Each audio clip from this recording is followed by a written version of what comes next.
Here is the story of our first flip that we managed to lose almost $25,000 on when we thought we were going to make a quick $15,000. This one was chock full of learning lessons. You have to see every loss as a learning lesson, even though in the moment it feels absolutely terrible. You feel like you absolutely never want to do anything like it ever again. So I want to talk about this deal like start to finish, how we got it, the struggles that we faced, what I would have done differently, what I learned, and how we didn't end up repeating some of these same mistakes that we made on this property right here. So it was a townhouse. I would absolutely never try to flip a townhouse ever again unless I was just getting it dirt cheap.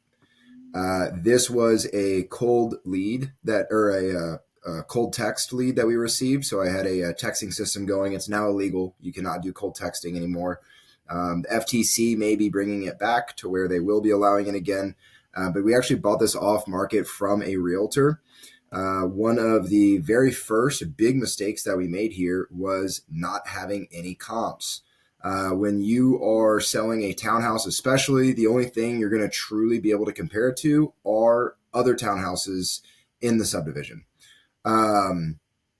The best comp that we had was a clean 2-bed, 1-bath. Now, similar square footage, but it was a 2-bed, 1-bath property that sold for $165, outdated. So in our minds, we're thinking $185 updated on a 3-bed, 2-bath, easy, should happen all day. So very first mistake, coming in and thinking that we were going to sell this property for above what any other property has sold for. One thing we should have done is also check surrounding nearby properties and seeing what single family homes are selling for, because we were essentially trying to sell a property that was maybe $15,000 away from being able to buy an updated 3-bed, 2-bath. This is in Raytown, Missouri, probably like a C-class market, honestly. I'll go ahead and show you guys the pictures of what it looked like when we very first bought the property. So as you can see, it was very clean.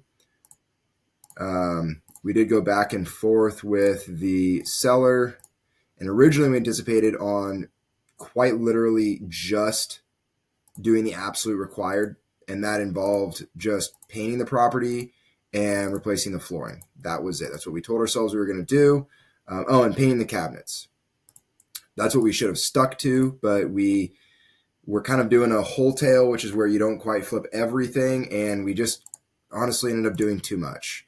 So our rehab budget went from $12,000 to $18,000 when we really didn't have the budget for it, but we thought again that we would still be able to make it up on the back end and maybe even get above 185 is what we were originally thinking.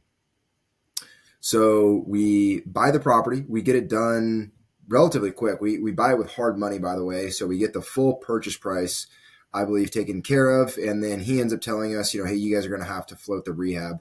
He may have given us a little on the rehab. It's tough to say. This was a flip we actually did 2 years ago now. We would have been just now getting on the market. So this is what the front of the house looked like. The townhouse, it was this side of the duplex. And so what ended up happening was, just to go through some numbers here, this is what we originally had anticipated. So this is our pro forma numbers here. We're like, all right, we'll sell this thing for 185 all day. We'll have transaction cost. We don't charge to sell our own property. At least we weren't back then. I actually do charge our company a little bit more to actually sell the properties now.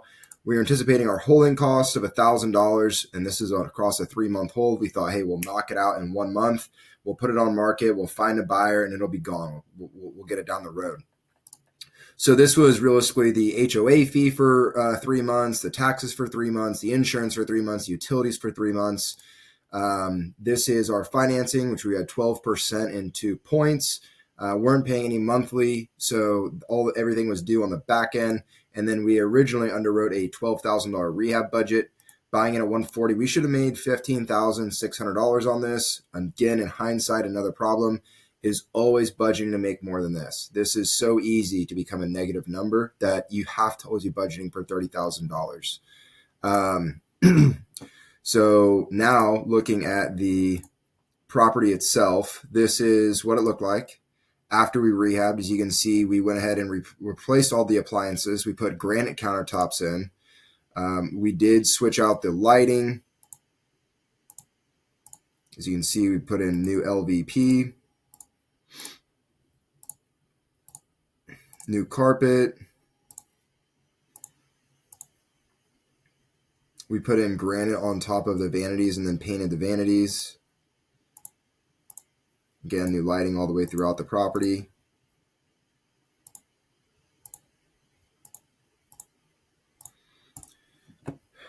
And going to the history here, you can see what happened. This was actually very tragic because what ended up happening was we listed this property at 185, and we were like, all right, like, I think that's going to go quick. You know, we're going to sell very fast.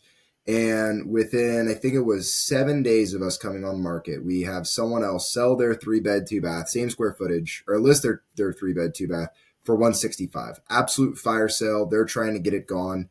And it immediately goes. And then from there on out, all the feedback we're getting is you guys are overpriced. They are seeing this comp that's next door.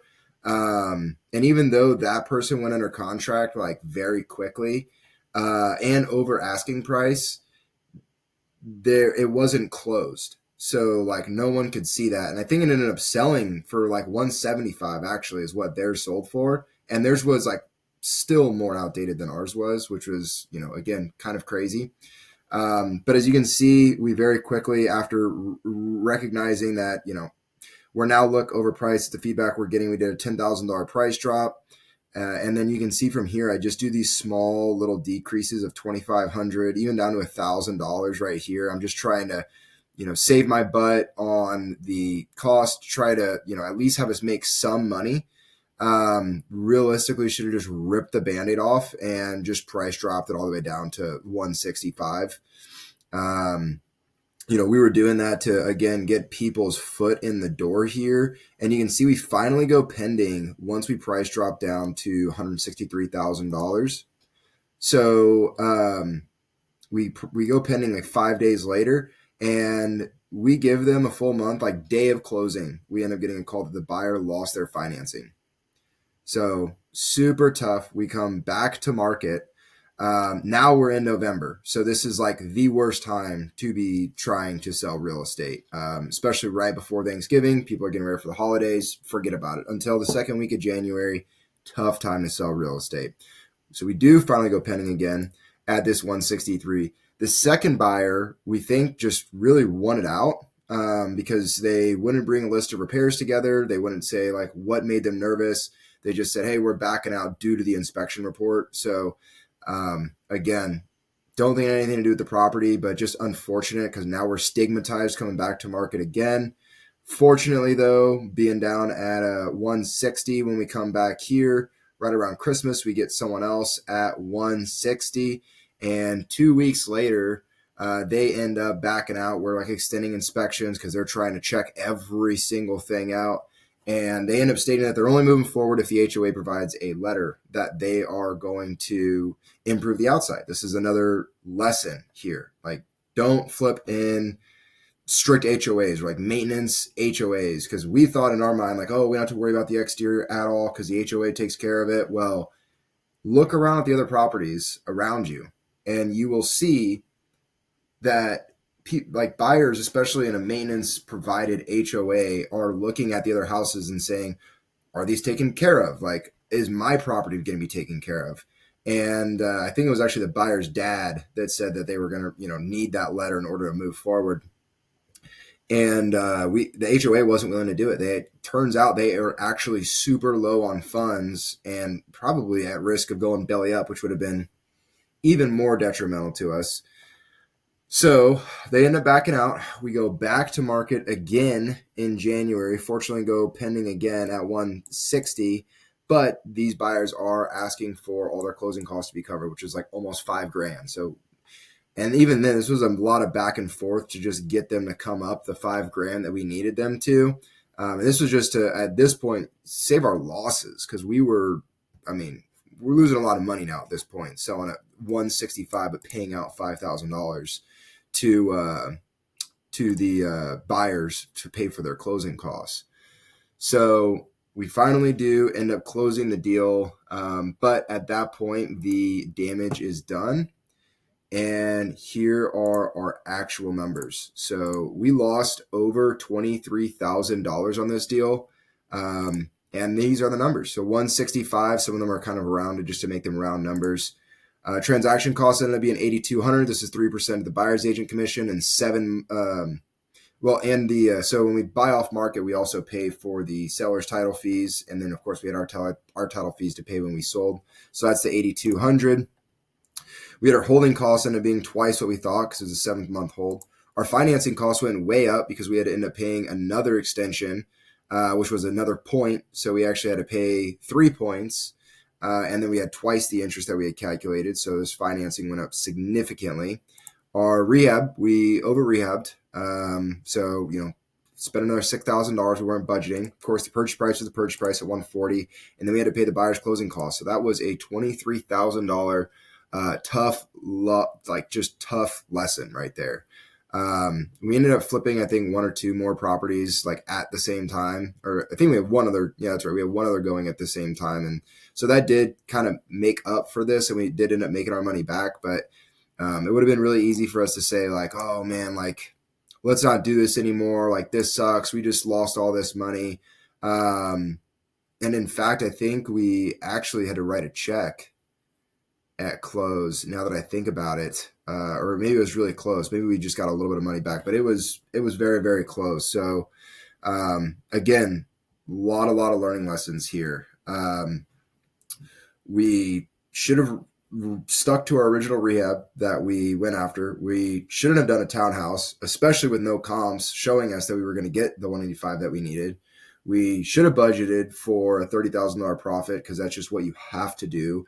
Ideally, you're doing 10% of ARV, which is 10% of the sales price. So if you're doing a $400,000 house, you should be budgeting $40,000. We thought we were going to be, in and out on this, no problem. And then the HOA, you have to, if you're going to be in a maintenance, like an exterior maintenance provided HOA, you got to look around the other properties much harder and say, okay, is a buyer going to be turned off that other properties are not being maintained around mine, even if mine looks good? Like we had a super, super crummy lawn. Like it was like all mud, and we figured we would get the HOA to seed and straw to help us be able to grow grass, and they were unwilling, even though they were responsible for it. So another big learning lesson there. And then just cutting bait. Once you see that you are getting ready to make a loss, get the property gone. Because we hit our backs up against the wall. We were forced to be able to have to pay, buyer's closing costs. We were forced to, I think we even made some repairs along the way. Our financing costs ended up doubling because we took so long. So even though we lost $23,000, like if we would have just ripped the Band-Aid off earlier in, I bet we would have lost $10,000. So a lot of really big learning lessons on this property, and why I will absolutely never flip a townhouse ever again after being burned by this one. But if someone can, take these learning lessons that I made and, avoid making such a big mistake, then I'd be happy with the outcome. So if you have any questions as to, how we achieved the deal, how we financed the deal, how we sold the deal, or, really anything else, like feel free to just comment below, and I'll answer them as soon as they come in. So hopefully someone found some value from the video. Thanks, guys.